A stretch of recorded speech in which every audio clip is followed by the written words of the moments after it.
नमस्कार मित्रों, मैं नितेश त्रिपाठी विधि संगम क्लासेस से आप सभी का स्वागत करता हूं। दोस्तों, इस क्लास के माध्यम से हम आने वाले जो भी एग्जाम है, चाहे वो राजस्थान एपी हो या एचजेएस, दोनों को टारगेट लेते हुए आपको पढ़ाया जा रहा है। ठीक है, क्योंकि पुराना जो एक्ट है ये अभी भी सिलेबस का हिस्सा बना हुआ है। और मित्रों, आगे बढ़ने से पहले एक आपसे गुजारिश है कि इस चैनल को अधिक से अधिक आप सब्सक्राइब करें और इसे शेयर भी करें ताकि और लोगों को फायदा हो, क्योंकि कानून न सिर्फ आपके प्रिपरेशन में सहायता करेगा बल्कि आपको एक अच्छा जीवन, एक अच्छे नागरिक बनने की भी प्रेरणा देगा। ठीक है, क्योंकि अगर आप कानून जानते हैं, देश का कानून जानते हैं, तो आप एक अधिक एक राइट के साथ, एक फंडामेंटल राइट के साथ जीवन जीने का प्रयास करेंगे। फिर आपको एक सिपाही या पुलिस जैसे लोग जो कि आकर हड़का कर लेकर चले जाते हैं या डांट देते हैं या थाने में लेकर चले जाते हैं, तो ये सब काम नहीं हो पाएगा। ठीक है, तो एक सामान्य लोगों को भी कानून जानना है और इसके अलावा जो कानून के छात्र हैं या फिर जो प्रिपरेशन करने वाले हैं वो भी इसको ध्यान से देखेंगे। ठीक है, इसके अलावा हमने आपसे पहले भी बोला कि कोशिश यही कीजिए कि एक अच्छे जो भी आपको लगता है कि इनको मामले की गहराई है या इनको ज्ञान है कानून का, क्योंकि देखिए आप बेवजह का जो भी चैनल्स है मित्रों, तो बैठकर आप अपना समय आप नुकसान कर रहे हैं। ठीक है, कोशिश यही कीजिए कि जो भी टीचर, चाहे वो ऑनलाइन पढ़ा रहा है या ऑफलाइन पढ़ा रहा है या आपका खुद का कोई सीनियर है, ठीक है, तो उससे गाइडेंस भी लें, क्योंकि पूरी सीआरपीसी या जो कानून है, जो सिलेबस आपका है, वो काफी लेंदी है। अब आप ये सोचिए कि लाइन बाय लाइन कोई पढ़ाया जा रहा है, तोते की तरह रटवाया जा रहा है, कोई 1 घंटे में सीआरपीसी खत्म कर रहा है, कोई 4 घंटे में कुछ कर रहा है, कोई तमाम तरह की बातें हो रही है। ऐसे नहीं पढ़ाई होती है। ठीक है, तो बहुत गहराई से चीजों को पढ़ा कीजिए और जो भी आपके आसपास सीनियर है उनसे सहायता लीजिए, अच्छे टीचर से जुड़िए। जिस शहर में आप रह रहे हैं वहां पर ऑफलाइन क्लासेस, भाई तमाम, हम तो जयपुर में भी पढ़ाए हैं और कई जगह पढ़ाए, वहां पर बहुत अच्छे अच्छे टीचर हैं ऑफलाइन के, तो इन लोग से आप जुड़िए। ठीक है, और जिससे कि आपको विषय की गहराई आपको हो। जब गहराई होगी तभी सिलेक्शन होगा, क्योंकि अब मैं सिलेक्शन तो छोड़ो, प्रीलिम्स भी निकालना अब समस्या हो गई है। प्रीलिम्स भी अब लोगों का निकल नहीं रहा है। ठीक है, पूरा भाई हम तो प्रयागराज में रह रहे हैं, देख रहे हैं हम लोग के समय में तमाम तरह के लाइन से लाइन लोग, अब तो प्रीलिम्स दिखाई नहीं देते हैं। मालूम चलता है कि जो बहुत विशेषज्ञ थे, बहुत एक्सपर्ट थे, वो प्रीलिम्स से ही गायब है। तो ये क्यों? क्योंकि वही मोबाइल उठा लिए, लाइब्रेरी ज्वाइन कर लिए, बेवजह के बैठे बैठे ये 4 घंटे में सीआरपीसी पढ़ लिए, 2 घंटे में आईपीसी, एक दिन में उनका पूरा एपीओ का सिलेबस कंप्लीट। उनको लगता है कि बस हो गया। अरे क्या आप क्या ऑफलाइन में पैसा क्यों फूके, किसी सीनियर को क्यों हम जाकर उनसे बहस करें? तो ये सब चीजें नहीं होनी चाहिए। जो भी है आप बेहतर तरीके से पढ़ाई अपनी करिए। ठीक है, चलिए अब हम इसको देखते हैं। हाँ, चैनल को आप सब्सक्राइब जरूर करिएगा। ठीक है, तो चलिए अब हम शुरू करते हैं। ठीक है, तो ये हम लोग इसको शुरू किए थे 154 से 176 की जो भी धाराएं हैं उसको हमने, और इसके अंतर्गत कौन सा सेक्शन हम लोग का हो गया था मित्रों? ये सेक्शन 155, ये हम लोग ने इसके पिछले लेक्चर में हम लोग ने कंप्लीट कर लिया था, जो कि किससे संबंधित है? वो एनसीआर से संबंधित है, यानी कि नॉन कॉग्निजेबल रिपोर्ट से वो मामला संबंधित है। ठीक है, तो जो नॉन कॉग्निजेबल रिपोर्ट होता है वो धारा 155 सीआरपीसी के अंतर्गत होता है। ठीक है, तो इसको हम लोग ने कल देखा था।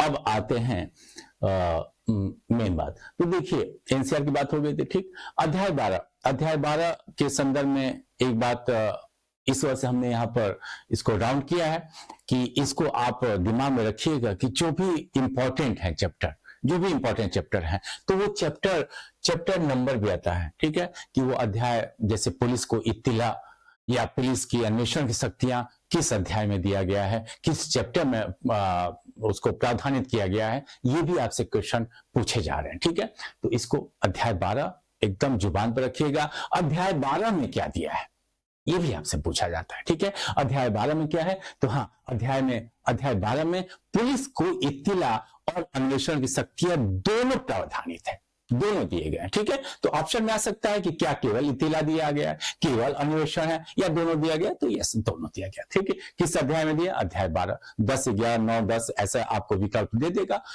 तो उसमें आपको, क्योंकि कुछ आप जो भी प्रीवियस ईयर्स के आप क्वेश्चन देखेंगे तो इस प्रकार के क्वेश्चन आपको मिलेंगे जिसमें चैप्टर पूछा गया है या इस चैप्टर में क्या है, ठीक है। ये सब चीजें आपको पूछी जा रही हैं क्योंकि अब आसान क्वेश्चन बनना बंद हो गया है, ठीक है।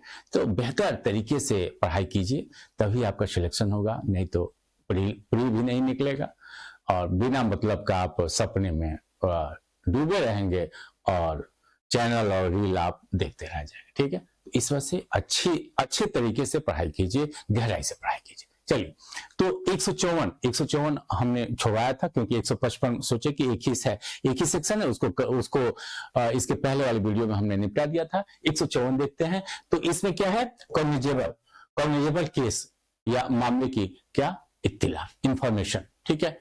इंफॉर्मेशन किसकी, कॉग्निजेबल ऑफेंस की या कॉग्निजेबल केसेस की, ठीक है। हमने आपसे पहले कहा था कि जो पुलिस लिखती है मित्रों, पुलिस जो लिखती है, यहाँ पर कॉग्निजेबल ऑफेंस का शब्द का प्रयोग नहीं किया गया, ठीक है। याद रखना, हमने आपसे कल भी कहा, इसके पहले वाली वीडियो में भी आपसे हमने बोला था कि अपराध पुलिस नहीं लिखती है, पुलिस क्या बनाती है, केस बनाती है, ठीक है, मामला बनाती है।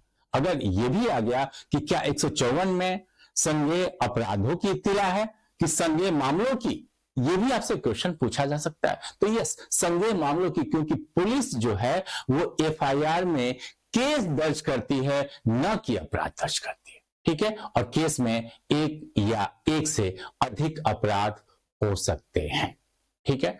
तो इसको दिमाग में हम लोग को रखना होगा, क्लियर है।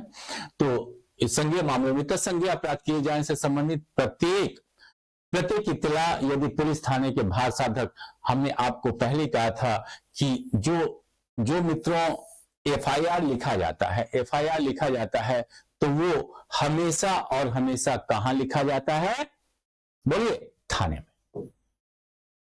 हमेशा कहां लिखा जाता है, थाने में लिखा जाता है, ठीक है।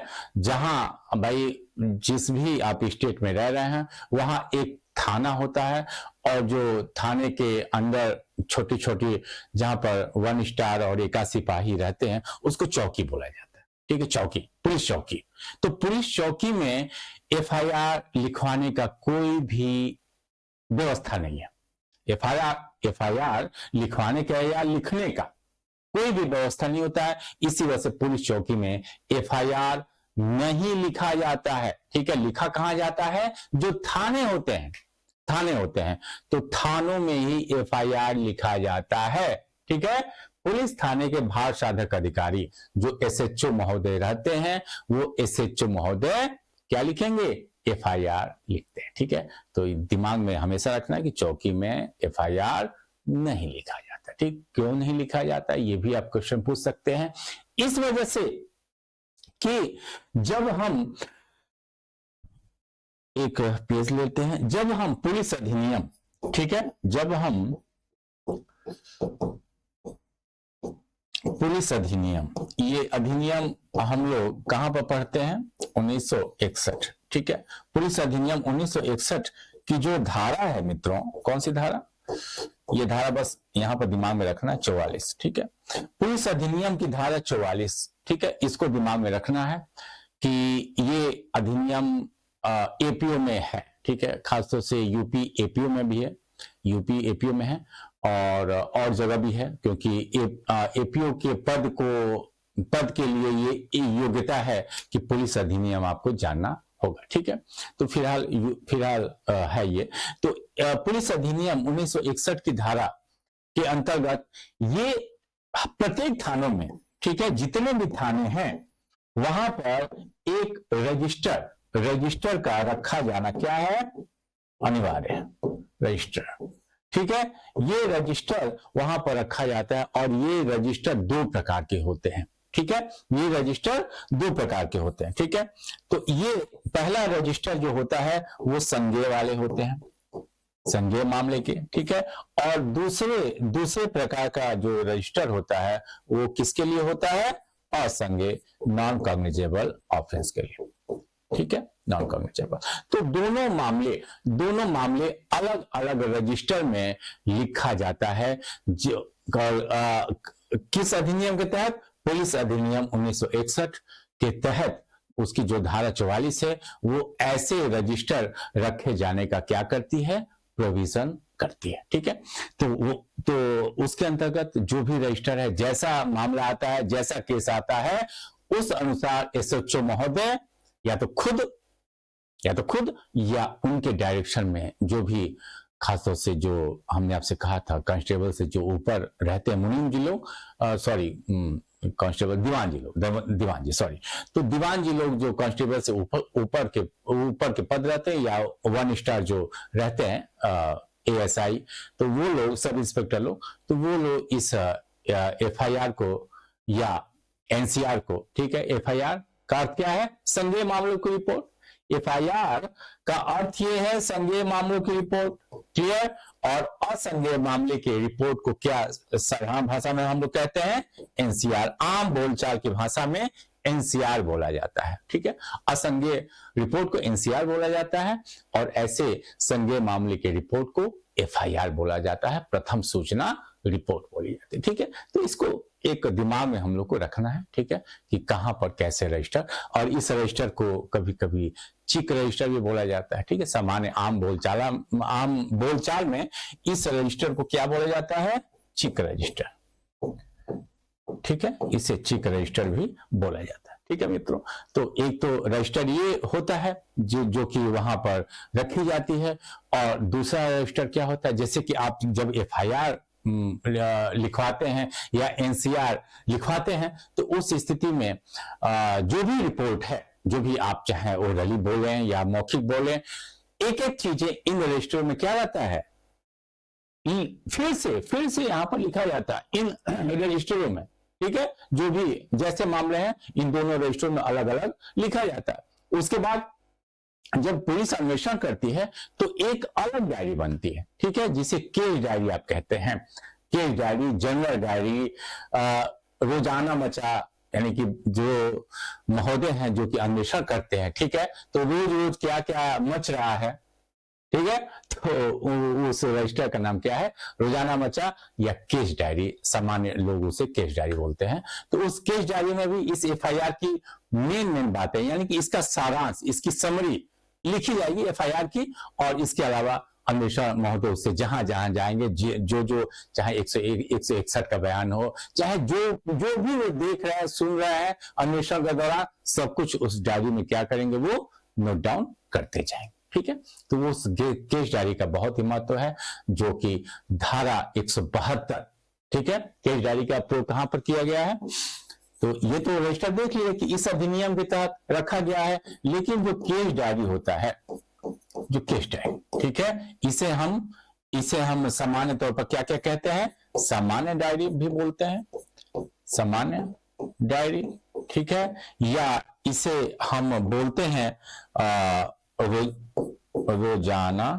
रोजाना मचा भी बोलते हैं, ठीक है। तो इस प्रकार ये डायरी है, और इसके लिए धारा कौन सा है मित्रों? आप अच्छी तरह आपको जानकारी, और ये पूछता भी है, ठीक है, कि केस डायरी का प्रावधान सीआरपीसी में, ठीक है, ये सेक्शन किसका है? ये सीआरपीसी 1973 का है, ठीक है। तो इस सीआरपीसी 1973 की जो धारा 72 है, धारा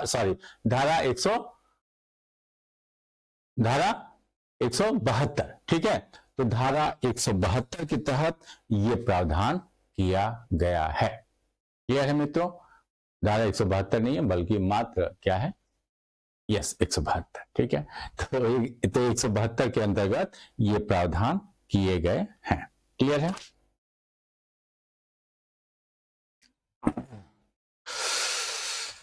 तो ये कुछ डायरी और रजिस्टर के बारे में, फिर हम आगे जैसे जैसे कुछ इंपॉर्टेंट जो आपको बताने लगे, दिमाग में आएगा, तो हम आपको बताते जाएंगे, ठीक है। चलिए नेक्स्ट इसको देखते हैं, क्या हम कहां तक गए थे हम लोग।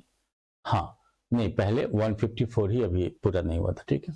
अब देखिए, तो प्रत्येक इत्तला यदि पुलिस थाने के भारसाधक अधिकारी को मौखिक रूप से, यानी कि ऐसा नहीं है कि आप बहुत बड़े विद्वान हैं, ठीक है, अगर आप अनपढ़ हैं तो ऐसा नहीं कि आपको लिखवाना पड़ेगा। अपराध देखे, डायरेक्ट थाने जाइए, ओरली बोलिए, ठीक है। भाई लिखने नहीं आता तो क्या आप करेंगे, तो या तो आप मौखिक देंगे उसे, और वो जो थानाध्यक्ष महोदय हैं, भाई रिपोर्ट तो आपको थानाध्यक्ष महोदय को के सामने ही आपको बोलना पड़ेगा, तो थानाध्यक्ष महोदय या तो उसे खुद लिखेंगे, खुद लिखने के लिए बाध्य नहीं है भाई, उनके जिम्मे और भी काम है और भी लोग हैं उस कार्य के लिए, तो या तो वो उनके द्वारा स्वयं लिखा जाएगा, या तो उनके डायरेक्शन में कोई अन्य व्यक्ति उसे क्या करेगा, लिखेगा अपने थाने में, ठीक है, थाने में लिखेगा। और हमने अभी आपको बताया कि जो पुलिस अधिनियम के अंतर्गत जो डायरी लिखी जाती है, और उसमें भी जो भी वो व्यक्ति बताता है, उसमें भी उस रजिस्टर में भी सब कुछ नोट डाउन किया जाएगा, ठीक है। तो ये लिखबत किया जाएगा, और इत्तला देने वाले को, यानी कि आप जो कह रहे हैं वही हम लिखे हैं कि नहीं लिखे हैं, इस वजह से उस व्यक्ति को क्या किया जाएगा, पढ़कर सुनाया जाएगा, ठीक है, पढ़कर सुनाया जाएगा। और अगर वो लिखित रूप में दिया, यानी कि आप, ये क्वेश्चन आ सकता है कि एफआईआर किस रूप में करवाया जा सकता है, क्या केवल लिखित या केवल मौखिक या दोनों, तो यस आप दोनों रूप में करवा सकते हैं। परिवार भी हमने आपको पढ़ाया था 2D, तो परिवार भी लिखित भी हो सकता है और मौखिक भी हो सकता है, वहां भी हमने ये बात आपसे बोला था, ठीक है। तो एफआईआर और परिवार दोनों लिखित या मौखिक रूप से कोई भी व्यक्ति करवा सकता है, कोई भी व्यक्ति, याद रखिए। आवश्यक नहीं है कि आपका संबंधी, आपके संबंधी के साथ या आपके रिलेटिव के साथ या आपके मित्र के साथ कोई अपराध हो गया हो तभी आप एफआईआर करवाने के लिए एलिजिबल है, ऐसा कुछ भी नहीं। कोई भी व्यक्ति जो भी अपराध को देखता है, वो अपराध की सूचना, या उसका परिवार, ठीक है, अपराध की सूचना पुलिस थाने को या परिवार के रूप में, कंप्लेनेंट के रूप में कहा जा सकता है मजिस्ट्रेट के, ठीक है। तो कंप्लेनेंट के संदर्भ में यहीं पर आपसे एक बात हम बता दें कि कंप्लेनेंट कोई भी व्यक्ति हो सकता है वहां पे। ये मत समझिएगा कि परिवादी का अर्थ ये है कि जिसके साथ अपराध हुआ हो, वो तो है ही, या उसका कोई संबंधी उसमें जुड़ा हो, उस अपराध के विक्टिम में, तभी आप जाएंगे, नहीं जी। कोई भी व्यक्ति परिवादी के रूप में जा सकता है। एक छोटा सा एग्जांपल यहीं पर हम ले लेते हैं, एक छोटा सा एग्जांपल, एक नया पेज देखते हैं, ठीक है। मान लीजिए, परिवार के संदर्भ में थोड़ा सा यहीं पर क्लियर हम आपसे कर दें। मान लीजिए आप किसी कंपनी के क्या है, बॉस है, कंपनी के बॉस है, ठीक है, कंपनी के बॉस है, और आपका जो नौकर है, ठीक है, वो बहुत ज्यादा पढ़ा लिखा नहीं है, ठीक है, और आर्थिक रूप से कमजोर है। जो भी स्थिति है, वो पुलिस या कोर्ट कचहरी का चक्कर नहीं जानता है। उसके साथ कोई ऑफेंस हुआ और उसने किसको शिकायत की, बॉस को शिकायत की, अपने बॉस को शिकायत, मालिक है वो, ठीक है, और उस पर ज्यादा विश्वास है, उसने बोल दिया कि हाँ, हमारे घर पर हमारे बच्चे के साथ या हमारी बिटिया के साथ इस प्रकार का ऑफेंस हो गया है, अब हम कैसे जाएं, क्या करें क्या नहीं करें, ठीक है। पुलिस वहां की मिल चुकी है, और स्थानीय नेताओं का इसमें हाथ है। पुलिस के पास जाएंगे तो पुलिस के उत्पीड़न की कहानियां तो तमाम है, पुलिस के पास जाना ही कौन चाहता है, ठीक है। अगर आप मजबूत नहीं हैं, आपके पास वकील नहीं है, तो पुलिस के पास जाएंगे तो उल्टा आप ही को फंसा देगी, भले आप कितने भी ईमानदार, ठीक है। तो पुलिस के पास जाने से लोग बचते हैं। तो बॉस भी सोचा कि भाई गरीब आदमी है, तो ये बॉस कहां चला गया, जुडिशियल मजिस्ट्रेट के यहाँ चला गया, जेएम के यहाँ चला गया, ठीक है, जुडिशियल मजिस्ट्रेट के यहाँ चला गया। क्या, एक परिवार लेकर, एक क्या लेकर, परिवार क्या लेकर कि साहब इस व्यक्ति के साथ इस प्रकार का ऑफेंस हुआ है,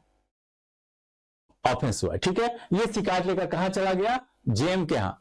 तो प्रश्न ये आपसे पूछा जा सकता है कि अब यहां पर बॉस गया है परिवार लेकर, उसका नौकर नहीं गया। नौकर ने किससे किया शिकायत? बॉस से किया। बॉस से अपना दर्द दुख उसने बांटा। और बॉस कहां गया? यहां पर जेम कहां? जेम के यहां। तो यहां पर परिवादी कौन होगा? नौकर या बॉस? यस, बॉस होगा। ठीक है, ये बॉस की स्थिति क्या हो जाएगी मित्रों? ये परिवादी की हो जाएगी। नौकर नहीं है परिवादी। यहां कौन है परिवादी? बॉस है। ठीक है, तो अपराध आप देखते हैं, अपराधी को जानते हैं नहीं जानते हैं, इससे कोई मतलब कानून को नहीं है। ठीक है, उस अपराध के लिए कानून हरकत में आता है जो समाज के लिए क्या है? घातक है। ठीक है, तो उस कानून वो शांति व्यवस्था या कानून व्यवस्था को जिस ऑफेंस ने चैलेंज किया है, उस ऑफेंस की रिपोर्ट लिखी जाती है। ठीक है, और ये पुलिस का काम है कि वो अपराधी को ढूंढे, ज्ञात है अज्ञात है ये पुलिस जाने। ठीक है, फिलहाल एक हमने ऑफेंस देखा है, अपनी आंखों के सामने होते हुए देखा है, बस आप रिपोर्ट लिखिए। परिवादी के रूप में आप जेम से रिक्वेस्ट करते हैं कि आप उस पर जुडिशियल प्रोसीडिंग शुरू करें, बस यही। ठीक है, तो ये सब दिमाग में आपको रखना होगा। क्लियर है? तो लिखित रूप में दी गई है या प्रोक्त रूप से लेखबद्ध की गई, तो उस व्यक्ति द्वारा क्या किया जाएगा? उस पर सिग्नेचर किया जाएगा। ठीक है, सिग्नेचर किया जाएगा, क्योंकि सिग्नेचर करने का अर्थ क्या है? सिग्नेचर करने का अर्थ यह है कि वो व्यक्ति संतुष्ट है कि जो हमने कहा या जो लिखित रूप में हमने दिया, क्योंकि अगर आप रिटेन रूप में भी देते हैं तो उसको भी उस रजिस्टर पर, जो धारा 44 पुलिस अधिनियम की बात हमने किया, उस रजिस्टर पर क्या किया जाएगा? दोबारा लिखा जाएगा। ऐसा नहीं कि जो आपने लिख दिया उसी पर मोहर लगा कर रख दिया जाएगा, ना, उसका कुछ कानूनी प्रावधान है। ठीक है, फिर उसके बाद से उस रजिस्टर की जो कॉपी है, ठीक है, उसकी एक प्रतिलिपि, ठीक है, फोटोकॉपी, वो आपको क्या किया जाएगा? प्रोवाइड किया जाएगा। ठीक है, प्रोवाइड किया जाएगा। तो वही बात यहां पर हस्ताक्षर किए जाएंगे और उसका सार ऐसी पुस्तक में, ठीक है, ऐसी पुस्तक, कैसी पुस्तक? वही चिक डायरी जिसको हमने आपसे बोला था, चिक रजिस्टर, वहीं पर लिखा जाएगा, जो उस अधिकारी द्वारा ऐसे रूप में रखी जाएगी जो राज्य सरकार इस निमित्त क्या करे? रखे। ठीक है, तो हमने आपसे पहले कहा दोनों डायरिया वहां पर रखी जाएंगी। तो ये सब चीजें आपको 154 में ये सब हस्ताक्षर किए जाएंगे। ठीक है, और उसका इसके अलावा निःशुल्क वाली भी बातें कहीं होंगी, देखा जाए उसको भी। परंतु यदि किसी और उसकी जो प्रतिलिपि है, कॉपी है, उस व्यक्ति को क्या किया जाएगा? निःशुल्क, फ्री ऑफ कास्ट दिया जाएगा। ठीक है, उसके लिए पैसा रुपया देने की आवश्यकता नहीं है, फ्री ऑफ कास्ट देना ये एसएचओ महोदय का क्या है? कर्तव्य है। ठीक है, परंतु ये स्त्री के विरुद्ध जो भी ऑफेंस है, चाहे वो 326A, 326B, 354, 354A, जो भी एसिड अटैक या जो भी तमाम तरह के जो नई नई धाराएं जोड़ी गई हैं एसिड अटैक वाले भी, ठीक है, और ये जो है 326 ख, ये सब एसिड वाले हैं, और बाकी जो रेप से संबंधित है, सील भंग से संबंधित जो भी धाराएं हैं, वो आपको यहाँ पर लगातार दिए गए। ठीक है, तो इन धाराओं को एक बार दिमाग में रख लीजिएगा कि कौन कौन सी स्त्रियों के सम्मान के विरुद्ध या उनके शरीर के विरुद्ध जो भी धाराएं हैं, उसको दिमाग में एक बार रख लीजिएगा। ठीक है, तो इस प्रकार के की जो भी धाराएं हैं उससे संबंधित अपराध किए जाने, दोनों या तो अपराध कर दिया गया है या उसका प्रयत्न किया गया है। ठीक है, क्योंकि इसमें प्रयत्न में जैसे 326 क है फेंक दिया गया, 326 ख प्रयत्न किया गया। ठीक है, तो इस प्रकार या तो अपराध कर दिया गया है या तो अपराध का क्या किया गया है? प्रयत्न किया गया है। तो अगर कोई इत्तिला दी जाती है, ठीक है, अगर कोई इंफॉर्मेशन दी जाती है, सूचना दी जाती है, तो भाई महिलाओं का मामला है, तो उस स्थिति में एक महिला अधिकारी द्वारा क्या किया जाएगा? वो अभिलिखित किया जाएगा। ठीक है, तो किसी महिला पुलिस, ये हमेशा दिमाग में आप लोग रख लीजिएगा। ठीक है, महिला पुलिस अधिकारी द्वारा उसको क्या किया जाएगा? अभिलिखित किया जाएगा। ठीक है, तो ये जो भी स्त्रियों के विरुद्ध अपराध है उसको महिला पुलिस अधिकारी द्वारा उसको लिखा जाएगा। ये भी आपका इंपॉर्टेंट है, इसको भी दिमाग में रख लीजिएगा, ठीक है। तो ये सब इंपॉर्टेंट आपकी, परंतु यह कि वो व्यक्ति जो कि ये महिलाओं से संबंधित है, ठीक है, अभिलिखित किए जाने क्रियान्वयन प्राथमिक अभिज्ञता, वो व्यक्ति जिस पर वो इस प्रकार के ऑफेंस किए गए हैं, ठीक है, वो महिला क्या है, अस्थायी या अस्थायी रूप से मानसिक या शारीरिक रूप से निःशक्त हो, ठीक है, वो डिसेबल हो गई है किसी कारण, या तो उस अपराध के कारण, या तो वो पहले से वो डिसेबल है, सॉरी, ठीक है। इसी वजह से ये शब्द क्या लिखा है, अस्थायी या अस्थायी, ठीक है। अचानक उसके साथ ऐसा ऑफेंस हुआ, वो मानसिक अपना जो भी बैलेंस है वो खो बैठी है, वो ऐसी महिला, या वो पहले से वो महिला डिसेबल है, ठीक है, विकलांग है, किसी कारण बोल नहीं पाती, सुन नहीं पाती, या जो भी है उसके साथ जो भी शारीरिक स्थिति है, और उस महिला के साथ अगर इस प्रकार के जो भी ऑफेंस किए गए हैं, ठीक है, चाहे वो बलात्कार से संबंधित, चाहे और सब जो भी धाराएं यहाँ पर दी गई हैं, ठीक है, तो वो निःशक्त है, तो ऐसी इत्तला किसी महिला पुलिस अधिकारी द्वारा उस व्यक्ति के जो ऐसे अपराध की रिपोर्ट करने की इच्छा रखता है, निवास स्थान पर या उस व्यक्ति के विकल्प पर किसी सुगम स्थान पर, ठीक है।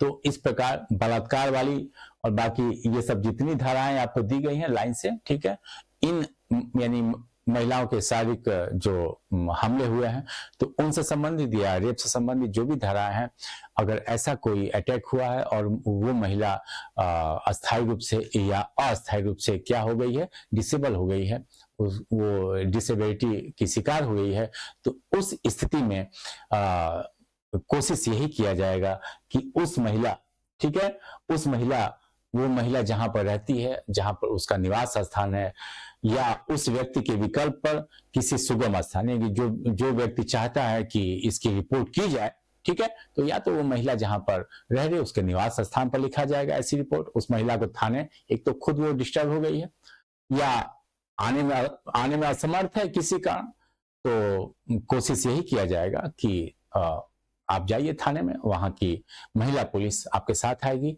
और उस महिला का रिपोर्ट उसके निवास स्थान पर या ऐसे किसी स्थान पर जो सुगम स्थान, जैसे कि मान लीजिए कोई चिकित्सालय है या महिला पुनर्वास केंद्र है, ठीक है, तो मतलब कि जहां पर महिलाएं अपने आप को सुरक्षित महसूस कर सके, ठीक है, तो ऐसे स्थान पर भी वो महिला पुलिस अधिकारी जाकर और उस महिला की क्या करेगी, रिपोर्ट लिखेगी, ठीक है। और चूंकि वो महिला मान लीजिए डिसेबल हो गई है, बोल नहीं सकती, किसी का वो शौक उसको लग गया, भाई इस प्रकार की दुर्घटनाएं होती हैं तो महिलाओं के साथ बहुत भावनात्मक रूप से वो डिस्टर्ब होती हैं, ठीक है। तो इस स्थिति में यहाँ पर स्पष्ट रूप से लिखा है कि किसी द्विभाषीय या विशेष प्रबोधक, ठीक है, तो उनके प्रेजेंस में, ठीक है, ये इंटरप्रेटर और स्पेशल एजुकेटर, ठीक है, ये इसका इंग्लिश शब्द भी देख लीजिएगा कि जो कि उसकी भाषा को इंटरप्रेट कर सके, ठीक है, या जो स्पेशल, भाई तमाम हम लोग बचपन में या अभी भी कई जगह न्यूज आते हैं, जो मूक बधिर लोग होते हैं उनके लिए एक विशेष भाषा का इशारों से भाषा, ठीक है, तो वो सब चीजें की जाती हैं।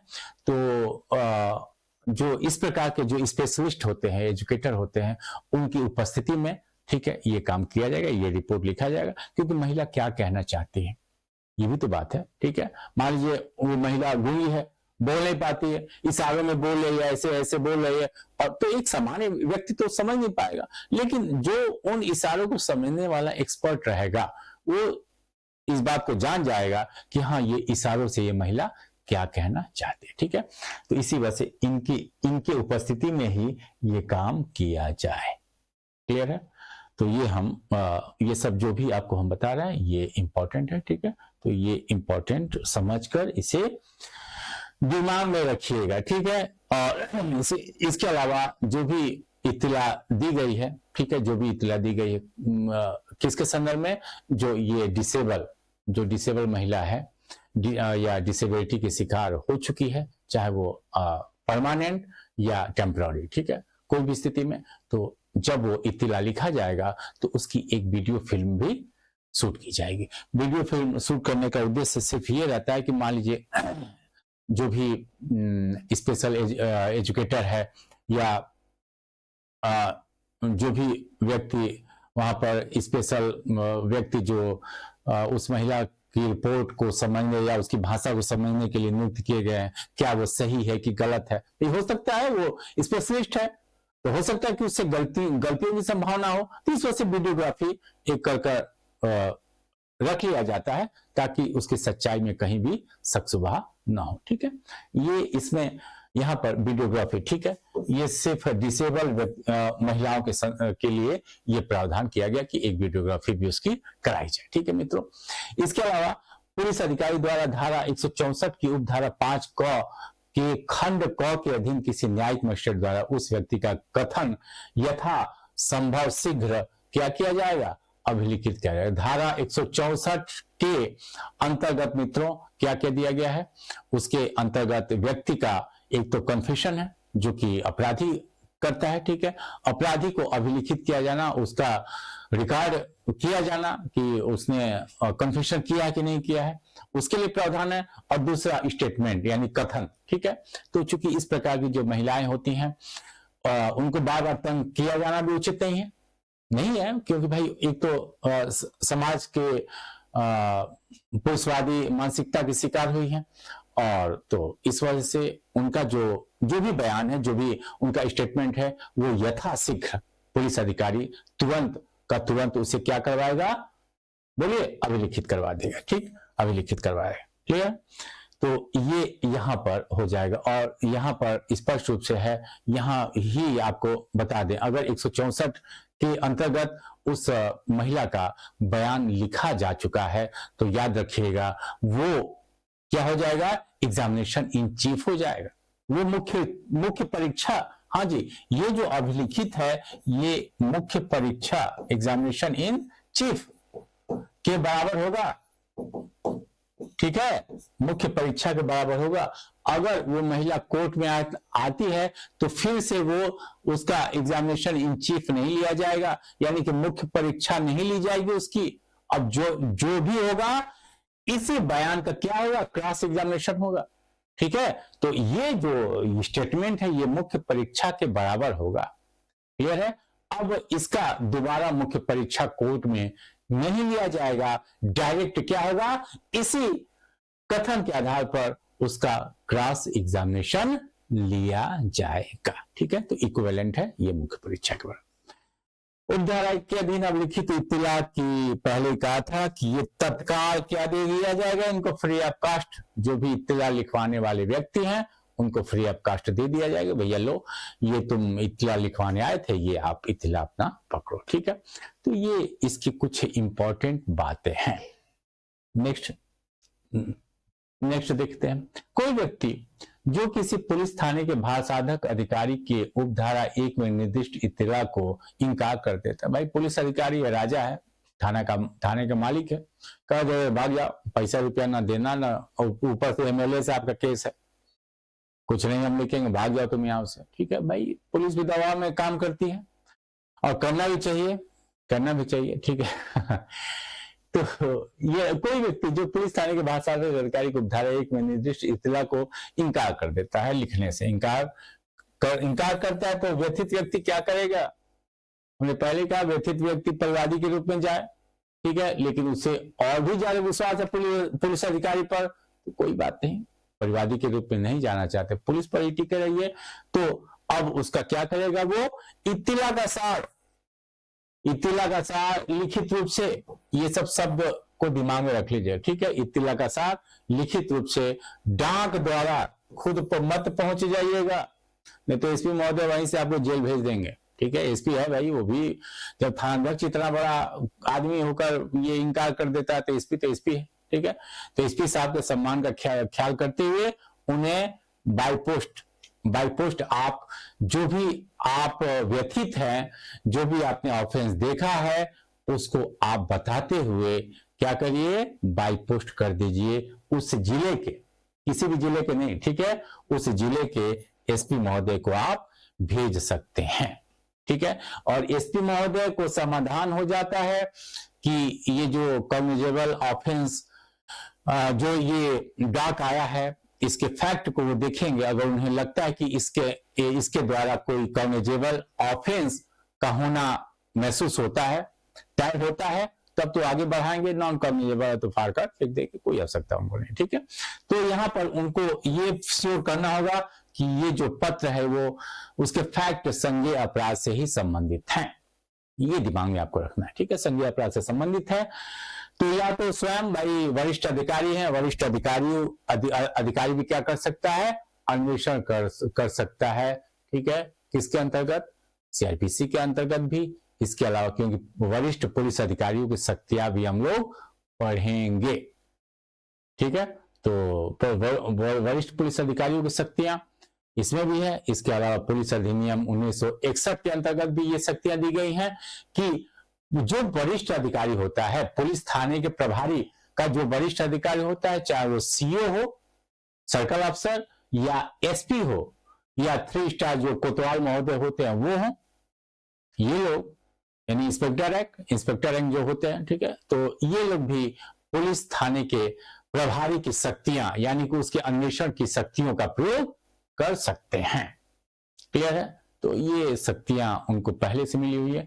तो इसी तरह पुलिस अधीक्षक तो पुलिस अधीक्षक है, महाराज एसपी, तो ये भी उस मामले का या तो स्वयं अन्वेषण कर सकते हैं, ठीक है, या अपने अधीनस्थ किसी सीओ से करवा सकते हैं। ठीक है, सीओ से वो करवा सकते हैं, या किसी 3 स्टार से करवा सकते हैं, 2 स्टार से करवा सकते हैं, किसी से, एसपी है भाई, किसी को आदेश दे देगा अपने अधीनस्थ को, तो ये वो करवा सकते हैं। ठीक है, या संबंधित थाने को भी बोल सकता है। जो थाना इंकार करता है, थाना अध्यक्ष महोदय कि हम नहीं लिखेंगे, उस थाने अध्यक्ष को भी क्लास ले सकता है कि काहे नहीं लिखोगे, तुम लिखो।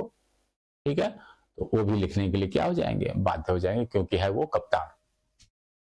अन्वेषण किया निर्देश देगा और उस अधिकारी जो पुलिस वो जो जिसको भी उन्होंने डायरेक्शन दिया है वो किसकी शक्तियों का प्रयोग करेगा, थाने के भारसाधक अधिकारी की सभी शक्तियों का, जो कि अध्याय 12 में दिया गया है। यस, अध्याय 12 में पुलिस अधिकारी की अन्वेषण की शक्तियां और इत्तिला उनको दिया जाना, ये दोनों प्रकार के चीजें दी गई। तो अध्याय 12 की जो भी पुलिस अधिकारी की शक्ति है, उन सभी शक्तियों का ये लोग प्रयोग करेंगे।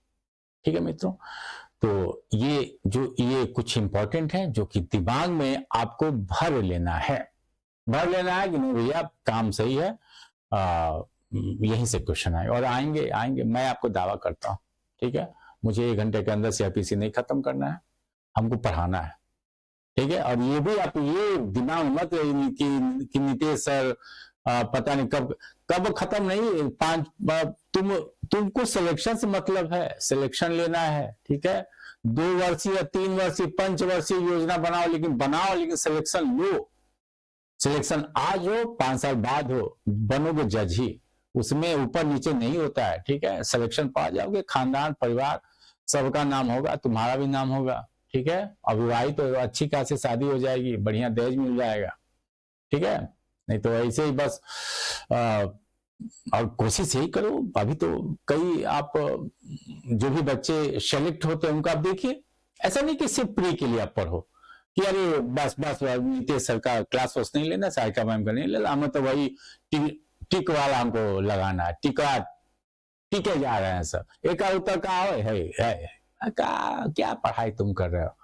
तो कोशिश यही करो कि एक पूरा उसमें जो भी आप पढ़ाई कर रहे हो उसमें प्री मेंस इंटरव्यू तीनों की चीजें हो।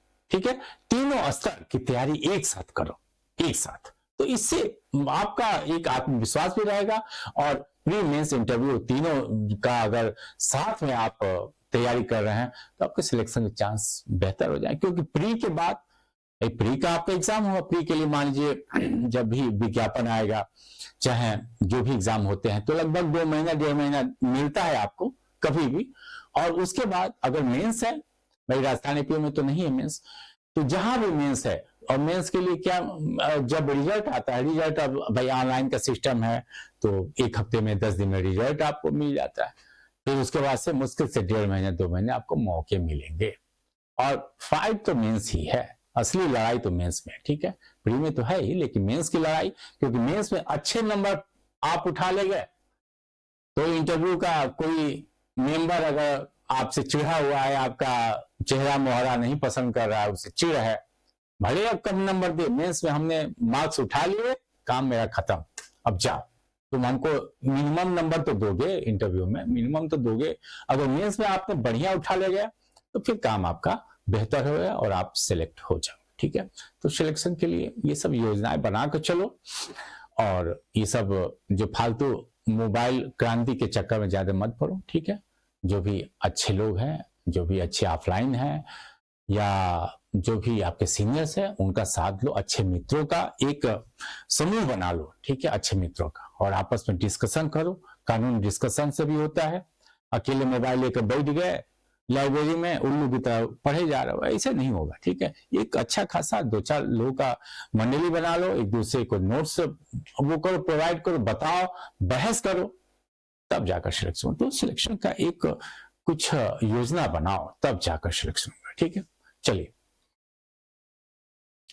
अब 155 कंप्लीट हो गया है, कोई इसमें दिक्कत नहीं है। ठीक है, 155 बहुत बेहतर तरीके से हम लोगों ने पढ़ा था। ये सब आपका कंप्लीट हो गया था। अब 154 में एफआईआर हो गया। ठीक है, या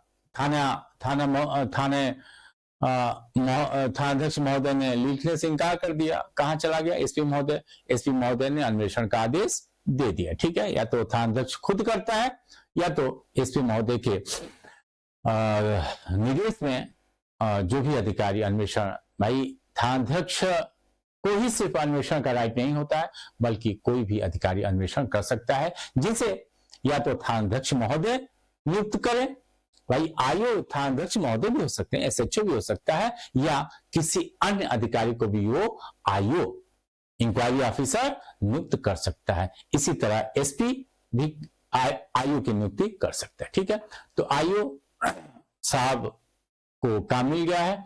अब ये शक्ति कहां मिली है? ठीक है, आईओ साहब को, या अगर अन्वेषण थानाध्यक्ष महोदय कर रहे हैं तो इनको पावर कहां से मिला है, ये भी आपसे पूछा जा सकता है। ठीक है, कि संदेह मामलों में, कम्युनिकेबल केसेस में जो इन्वेस्टिगेशन की शक्ति पुलिस अधिकारी को मिली है, वो कहां से मिली है? तो 154 मत उसमें टिक कर देना। ठीक है, कौन सा है? सेक्शन 156।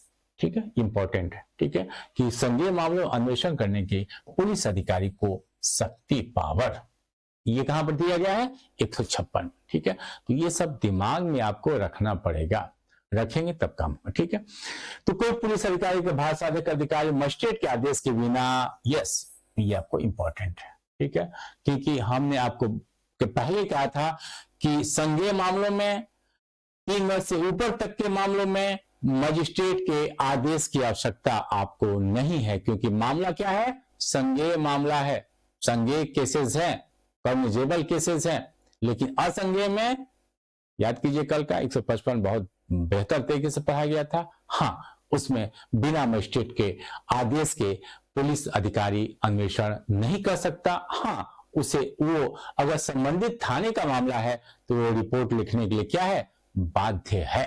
असंज्ञेय मामले की भी रिपोर्ट वो लिखता है।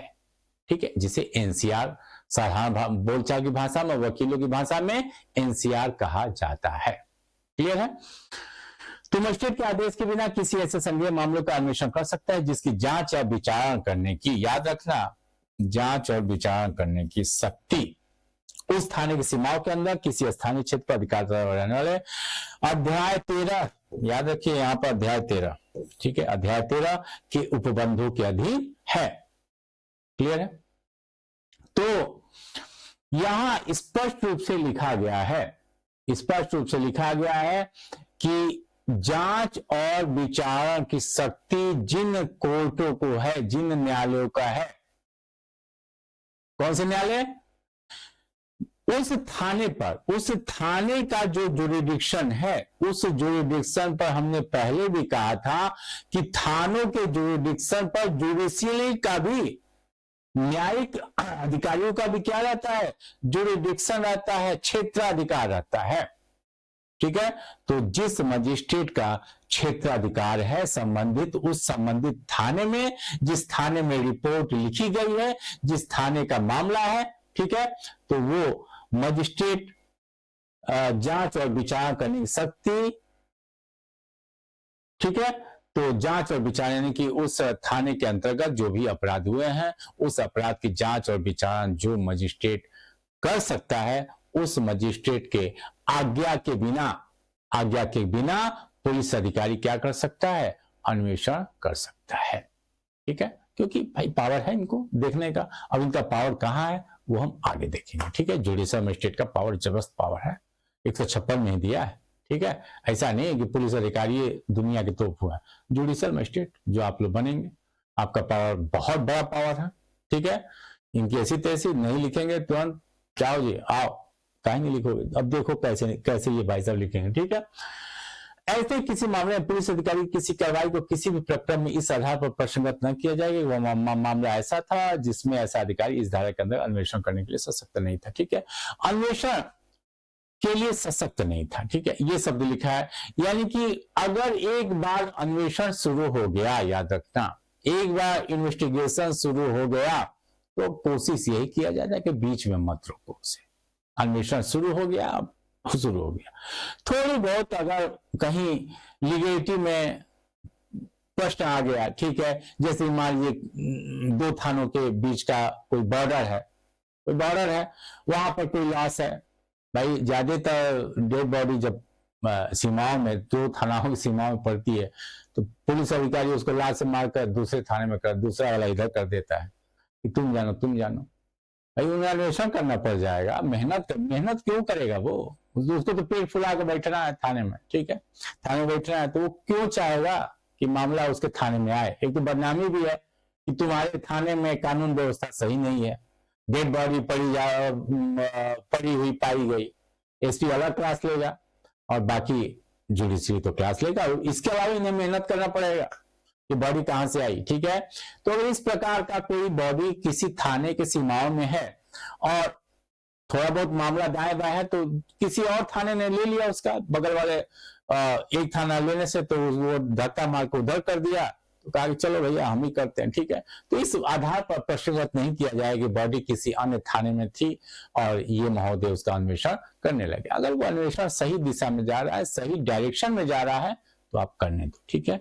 इससे मामला अन्वेषण को प्रश्नगत न किया जाए, ठीक है, क्योंकि पुलिस अधिकारी वो भी है, थोड़ा सा कंफ्यूजन में मामला खराब नहीं किया जाएगा, ठीक है। धारा 3, यस, ये है आपका जुडिशियल मजिस्ट्रेट का पावर, जबरदस्त पावर, ठीक है। ये किसका पावर है, जेएम का, जुडिशियल मजिस्ट्रेट का पावर है, वहां पुलिस अधिकारी का पावर है, ठीक है। और इसी में पुलिस अधिकारी को अन्वेषण का आदेश देने की पावर किसको है, जेएम को है, ठीक है। तो धारा 190 के अधीन सशक्त किया गया कोई मजिस्ट्रेट पूर्वोक्त प्रकार से अन्वेषण करने का आदेश दे सकता है। धारा 190 ये बहुत इंपॉर्टेंट धारा है, ठीक है।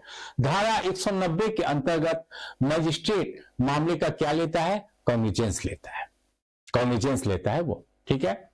तो कॉग्निजेंस लेने का कई ग्राउंड उसमें दिया गया है, ठीक है। तो जो भी मजिस्ट्रेट, भाई कॉग्निजेंस कौन लेगा, कॉग्निजेंस बताइए, कॉग्निजेंस वही मजिस्ट्रेट लेगा ना जिसका जुरिडिक्शन है, उन थानों की सीमाओं का जुरिडिक्शन उसे भी है जहां पर ये ऑफेंस हुआ है, ठीक है। तो धारा 190 के तहत संज्ञान लेने की या कॉग्निजेंस लेने के लिए कई प्रकार के उसमें प्रोविजन दिए गए हैं, पुलिस रिपोर्ट के आधार पर, परिवार के आधार पर, ठीक है। स्वयं वो अपराध को होते हुए देखता है, कोई व्यक्ति उसे सूचना देता है, ठीक है। तो कई ग्राउंड वहां पर 190 के अंतर्गत आपको देखने को मिलेंगे, जिस आधार पर मजिस्ट्रेट उस मामले का क्या लेता है, संज्ञान लेता है, कॉग्निजेंस लेता है। संज्ञान लेने का अर्थ क्या, अब उस पर वो जुडिशियल माइंड अप्लाई करना शुरू कर दिया। संज्ञान वही होता है, कॉग्निजेंस लेना होता क्या है। कॉग्निजेंस लेने का अगर कोई आपसे पूछता है या प्रीलिम्स में आता है कि कॉग्निजेंस को से आप क्या समझते हैं, तो अगर ऑप्शन में आ जाएगा तो जहां मजिस्ट्रेट अपना जुडिशियल माइंड लगाना शुरू कर देता है या जुडिशियल प्रोसीडिंग शुरू कर देता है, उसे क्या कहा जाता है, संज्ञान मजिस्ट्रेट ने ले लिया, यानी अपने जुडिशियल माइंड का प्रयोग करना शुरू कर दिया, ठीक है। तो 190 के अंतर्गत मजिस्ट्रेट संज्ञान लेता है। याद रखिए कि इस धारा 156(3) हमेशा पूछा जाता है कि 156(3), ठीक है। तो 156(3) की जो धारा है, जिसके अंतर्गत मजिस्ट्रेट 190 में संज्ञान लेने के लिए क्या किया गया है, सशक्त माना गया है, सशक्त किया गया है। तो वैसा मजिस्ट्रेट भी पुलिस अन्वेषण का आदेश दे सकता है, ठीक है। ये आप पूछिए कि सर कैसे, तो यस, जब मान लीजिए आप परिवाद के आधार पर जाते हैं, ठीक है, परिवाद के आधार पर जाते हैं, या पुलिस ने भाई उसमें ग्राउंड तो दे गए ना, हमने आपको पहले कहा था कि या तो आप परिवादी के रूप में जाइए, या तो पुलिस जो 173(2) के अंतर्गत रिपोर्ट भेजती है। देखिए यहां पर संज्ञान वो किस आधार पर लेता है, संज्ञान वो लेता है कई ग्राउंड पर, ठीक है। या तो पुलिस रिपोर्ट पर लेता है, ठीक है, या तो पुलिस रिपोर्ट पर लेता है। कहां पर है ये पुलिस रिपोर्ट, 173(2) के अंतर्गत, ठीक है। या तो पुलिस रिपोर्ट पर लेता है, या तो आप परिवादी के रूप में जाते हैं, परिवाद के आधार पर, ठीक है। इसकी परिभाषा कहां पर है, 2D में है, सेक्शन 2D में है, ठीक है। या आप वो स्वयं मामले का स्वयं संज्ञान लेता है, ठीक है, स्वयं संज्ञान लेता है, स्वयं संज्ञान लेता है, या कहीं से उसे क्या प्राप्त होती है, सूचना प्राप्त होती है, अपराध की सूचना। हमने कल भी आपसे कहा था परिवाद और सूचना में अंतर है, ठीक है। सूचना, अपराध की सूचना आप मजिस्ट्रेट को देते हैं, वो सूचना ही रहेगा, मजिस्ट्रेट उस पर कार्रवाई करने के लिए बाध्य नहीं है। लेकिन अगर आप परिवादी के रूप में जाते हैं और वहां भी आप सूचना देते हैं, लेकिन साथ में एक लाइन और जोड़ते हैं कि मैं ये चाहता हूं कि आप इस पर क्या लें, जुडिशियल एक्शन लें, ठीक है। तो याद रखना, पुलिस रिपोर्ट पर भी मजिस्ट्रेट संज्ञान ले सकता है, ठीक है, या परिवार के आधार पर संज्ञान लेता है, या स्वयं के आधार पर, स्वयं स्वमोटो के आधार पर वो अपराध को खुद देखता है घटित होते हुए और उस पर क्या लेता है, कॉग्निजेंस ले सकता है, या किसी सूचना के आधार पर भी वो क्या ले सकता है, कॉग्निजेंस ले सकता है, ठीक है। तो यहां पर कॉग्निजेंस लेने से पहले याद रखना, ठीक है, संज्ञान, ये अब यहीं पर दिमाग में रख लेना, ठीक है। पहली अवस्था है क्या, संज्ञान से पहले, ठीक है, संज्ञान से पहले। अभी उसने धारा 190, ठीक है, यानी कि ये जो संज्ञान लेने वाली स्थिति है वो हम कहां पर देखेंगे, सेक्शन 190, ठीक है। तो 190 के तहत संज्ञान लेने से पहले अगर उसे मान लीजिए पुलिस रिपोर्ट पर विश्वास नहीं, उसे लगता है कि यार पुलिस ने सही रिपोर्ट नहीं दिया, ठीक है, तो पुलिस को वो कह सकता है कि तुम फिर से क्या करो, अन्वेषण करो, ठीक है। संज्ञान ले लिया, संज्ञान अगर ले लिया तब तो उसे खुद मामला आगे वो बढ़ाएगा, वो जुडिशियल माइंड अपना शुरू कर देगा, ठीक है। तो अगर उसने अभी जुडिशियल माइंड अपना नहीं अप्लाई किया है, ठीक है, बस वो सामान्य तौर पर देख रहा है कि यार पुलिस रिपोर्ट तो सही नहीं दिखाई दे रही है मुझे, तो वो क्या करेगा, पुलिस से कहेगा कि तुम फिर से क्या करो, अन्वेषण शुरू कर दो, फिर से अन्वेषण करो, ठीक है। वो अगर वो यहां पर पहले देख लो, ठीक है, संज्ञान से पहले वो चाहेगा तो वो पुलिस को फिर से पुलिस रिपोर्ट मिलने के बावजूद भी वो पुनः अन्वेषण का आदेश दे सकता है। परिवाद आया, ठीक है, परिवाद पर जो कंप्लेंट आया उस पर संज्ञान लेने से पहले वो अपनी संतुष्टि के लिए, देखिए सच्चाई ये है कि पुलिस थाने के पास अपना कोई मशीनरी तो है नहीं जिससे वो अन्वेषण करवाए, किस पर वो कुल मिलाकर वो रहता है डिपेंड, पुलिस पर या जो भी कुछ संस्थाएं सीबीआई, सीबीसीआईडी, इन पर यही सब अन्वेषण की संस्थाएं हैं जो कि साक्ष्य को एकत्र करने के लिए सक्षम मानी जाती हैं। तो परिवार पर भी वो सामान्य तौर पर जब आप परिवादी के रूप में जाएंगे, जब आप कंप्लेनेंट के रूप में जाएंगे, तो मजिस्ट्रेट भी क्या करता है, उसे पुलिस को अन्वेषण करने का आदेश दे देता है, एफआईआर भी करने का आदेश देगा, ठीक है, एफआईआर और कहता है कि अन्वेषण भी करो, दोनों आदेश वो कर देता है, ठीक है। इसी तरह स्वयं संज्ञान या सूचना के आधार पर भी वो चाहे तो उस पर संज्ञान लेने से पहले वो क्या कर सकता है, अन्वेषण का आदेश दे सकता है, ठीक है। तो संज्ञान से पहले अगर वो अन्वेषण करवाता है मित्रों, अन्वेषण करवाता है, तो उसके लिए धारा आपको कौन सी बनी है, अभी हमने आपको बताया, ठीक है। सेक्शन 156 सब सेक्शन या क्लास 3 156(3), ठीक है। 156(3) के तहत वो संज्ञान लेने से पहले अन्वेषण करने की शक्ति का प्रयोग करता है, ठीक है। ऐसा नहीं है, हाँ, लेकिन याद रखना, अगर उसने शपथ पर, ओथ पर, या वो जिसको आप एफिडेविट कहते हैं, एफिडेविट पर अगर परीक्षा कर लिया, कहां पर, धारा 200 के अंतर्गत, धारा 200 के अंतर्गत अगर शपथ पर उसने परीक्षा कर लिया, तब तो यानी कि उसने संज्ञान ले लिया, ठीक है। तो संज्ञान अभी नहीं लिया, याद रखना, शपथ पत्र पर परीक्षा नहीं किया है किसी भी व्यक्ति का परिवादी की स्थिति में, ठीक है। तो अगर परिवार के रूप में गया, परिवादी का भी शपथ पर कुछ परीक्षा हो जाए, अच्छा ठीक है, वो डायरेक्ट क्या कर देता है, आदेश करता है, यानी कि संज्ञान नहीं लिया है। पुलिस ने रिपोर्ट भेजा, चाहे वो एफआईआर इसमें लगा हो या चार्जशीट लगा हो, ठीक है, यहां भी अभी संज्ञान नहीं लिया है, ठीक है। यानी कि पुलिस रिपोर्ट पर उसे विश्वास नहीं है, परिवादी पर विश्वास अभी नहीं है, स्वयं का संज्ञान या सूचना पर अभी विश्वास, वो और भी संतुष्टि चाहता है, अभी संज्ञान नहीं लिया, यानी कि मामला अभी वो उसकी तरफ से आगे नहीं बढ़ेगा, ठीक है। तो उस स्थिति में संज्ञान से पहले वो अन्वेषण करवाएगा, किसके अंतर्गत, धारा 156(3) के अंतर्गत, ठीक है।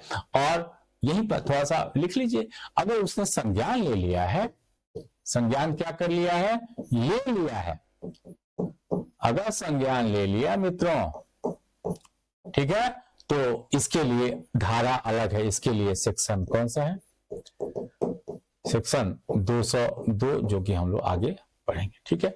अगर उसने मामले का क्या ले लिया है, संज्ञान ले लिया है, तो उसके बाद से वो जो भी अन्वेषण का आदेश देगा, जो भी अन्वेषण का आदेश देगा, वो धारा 202 के अंतर्गत देगा, ठीक है। तो संज्ञान लेने से पहले ये सब दिमाग में रख लेना है, यहीं पर हम आपको बता रहे हैं कि ये सब क्वेश्चन आते हैं, बहुत टॉप के क्वेश्चन अब आ रहे हैं, बहुत अच्छे क्वेश्चन आ रहे हैं, और कॉन्सेप्ट वाले आ रहे हैं, रट्टा वाला नहीं आ रहा है। तो कॉन्सेप्ट क्लियर कर लो, सिलेक्शन पाना है, ठीक है।